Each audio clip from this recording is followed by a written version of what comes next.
So I just want to go over how to start a crochet project with a ring. So you want to leave a little tail kind of hanging in front of your hand, and I'm going to use just 2 fingers here. I'm going to wrap the yarn around my 2 fingers and it has to cross over, and then I'm going to come around the back side and I'm going to dip my crochet hook under the first line and grab the second one, and that makes a little loop. And then I'm going to pinch that loop with my finger and let the ring out. So there's your tail and your ring.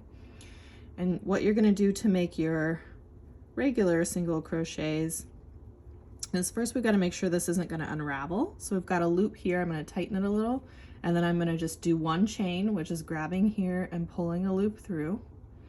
And now I'm going to take my crochet hook, dive through the center of that ring and pull up a loop.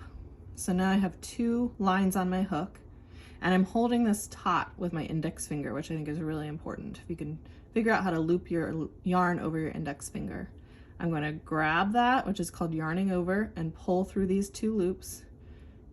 And we were calling that crossing the T, which I like. So that's part 1. And then we got to do a total of 6 stitches. So we need 5 more. So we dive into the center of the ring, grab the working yarn, pull up a loop. So we have 2.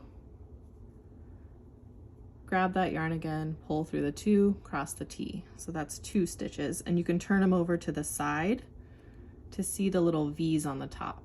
1, 2. So dive back to the middle, pull up a loop, so you have 2, and then cross the T. That's number 3, and I'm just going to do this 3 more times. 4, 5, and 6. So that kind of gives you a line of stitches.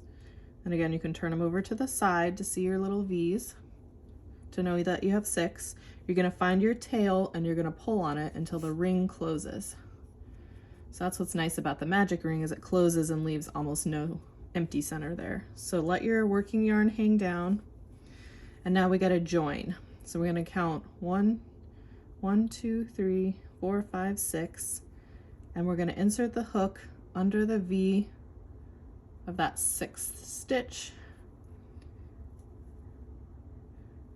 hook the working yarn, pull up 1 loop, so now you have 2 on your hook, and then cross the T. And this time in this row 2 we're going to double, go from 6 to 12, which means we have to go back into the same slot and do another stitch in the same slot, and you can kind of tug on the one that you just did to see where it came out of, which is this little spot here. Insert the hook back in there, pull up a loop, cross the T. So that's going to give you 2 where you had 1 before.